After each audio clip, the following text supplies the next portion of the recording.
All right, so I saw this on Facebook, and I figured, why not? Let's go ahead and solve it together.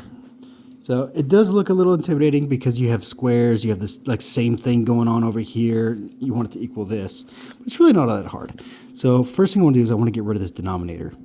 So to do that, I'm just going to multiply this by x and multiply that by x. Okay, so these two will cancel. And that'll give me the square root of x equals 5 times x, just x. Now, the next thing I want to do is get rid of this. All right. So if I do that, so basically in order to do that, because it's a square root, we're just going to square it.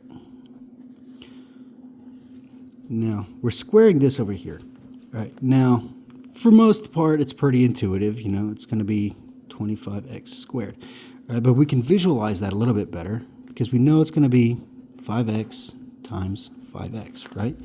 But what I like to do is to kind of separate it all out just so I can see it a little bit better, so I know what I'm working with.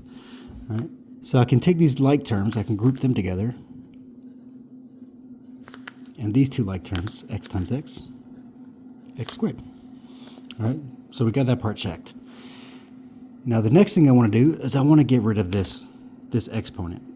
Now, it might seem like to do that, you just want to square that, but then we just kind of end up, or you take the square root of that, but then we kind of end up right back where we were.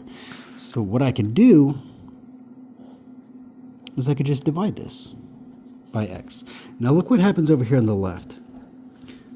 Any number over itself in a fraction is just 1. So it doesn't matter what x is. X can be 1,000. 1,000 over 1,000 is just 1. Okay? But now because we have this, since we're dividing that x out, you know, and again, we can kind of look at that. So we have 25 times x is essentially what we're looking at, right? And if I'm dividing that by x, one of these will go away. Okay?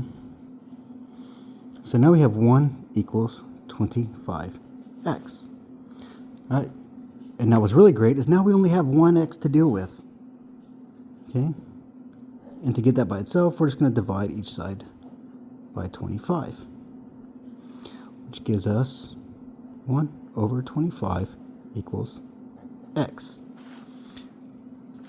All right, so now we're going to check our answers.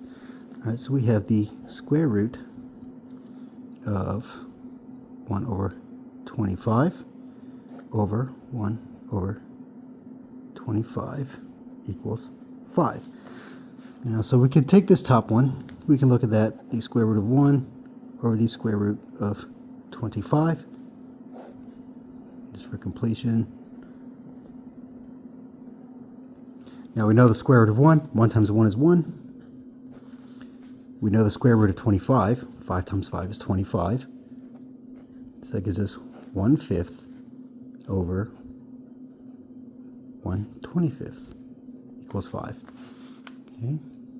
Now when we're dividing fractions, we just take the top one, and then with the bottom one, we flip it and multiply.